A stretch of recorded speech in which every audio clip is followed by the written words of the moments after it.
For some of us, God has richly blessed us. And instead of using those blessings to pay the debt, to advance the gospel around the world, to expand the kingdom both around us in our local city and the unengaged and unreached people groups around the world, instead of using the blessings of God to advance the gospel, we use the blessings of God to raise our lifestyle. We use the blessings of God to further our influence, to elevate our own power.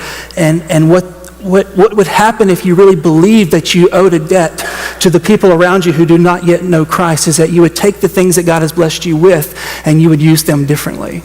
And as a church, what would happen if we corporately as a church really believed that God had called us to bless our city and to send missionaries and to plant churches? If we really believe that, then when we get windfall gifts or when God raises our budget or when amazing things happen in this church, instead of just taking that money to raise our standard of living, we take the money and we use it to raise our level of giving and better leverage the resources that God has given us so that people in Kolkata, India, and places around the world and the unengaged people groups who we don't even know about yet, so that those people can come to know Christ and be given the richness of the gospel that we've been given in Jesus. And I'm just saying, when you believe that, you live differently.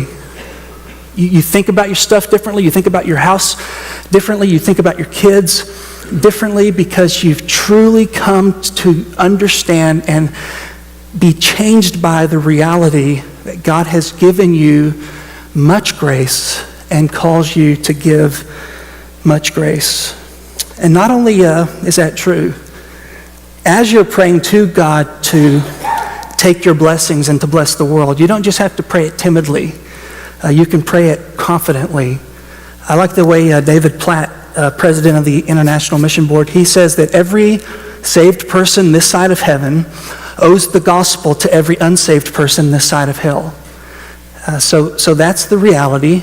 And as we pray, Lord, use Broadview Church in a significant way to advance the gospel to the unreached peoples around us, we don't just have to kind of pray that. We don't have to kind of believe God for big things.